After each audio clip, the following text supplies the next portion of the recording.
To inspect or replace the drive belt on your Sportsman XP 1000S, follow these steps. Park the vehicle on a flat level surface. Place the vehicle in park. Lock the parking brake. Loosen the lug nuts on the left rear wheel, but do not remove. Elevate and safely support the vehicle. Refer to your owner's manual for proper lifting techniques. Remove the lug nuts. Remove the left rear wheel and set aside.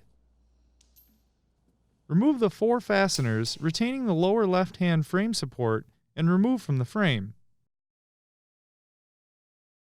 Remove the 11 fasteners securing the outer PVT cover to the inner PVT cover.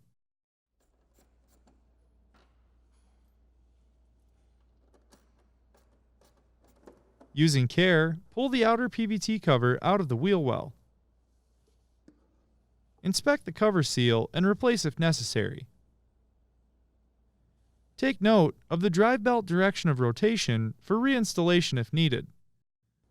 Insert the clutch spreader tool into the driven clutch and spread the clutch sheaves. Caution: ensure the tool is square with the movable sheave surface of the driven clutch. Carefully walk the belt off of the driven clutch while opening the sheaves with the spreader tool as needed.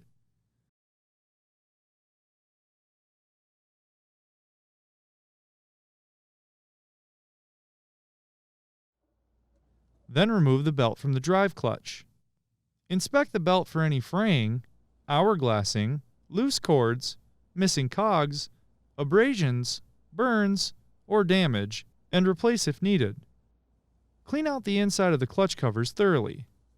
Warning: failure to remove all debris when servicing the belt could result in vehicle damage, loss of control, and severe injury or death. When reinstalling the belt, ensure the belt is installed in the same direction of travel. If replacing the belt, ensure the part number on the belt is facing outwards when installed. Loop the belt over the drive clutch and begin to walk it over the top of the driven clutch. Work the drive belt into the driven clutch. Rotate the driven clutch clockwise while opening the sheaves with the spreader tool.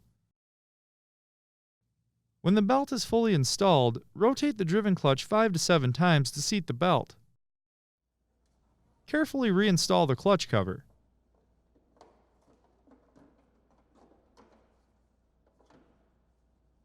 Install the clutch cover fasteners and torque to specification.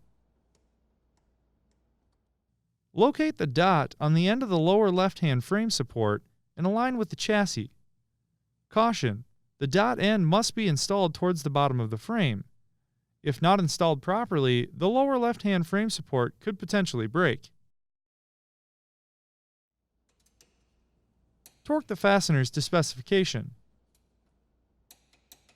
Reinstall the wheel onto the hub. Install the wheel lug nuts hand tight. Safely lower the vehicle onto the ground, then torque the lug nuts to specification in a crisscross pattern. For more information, see your authorized Polaris dealer or visit Polaris.com.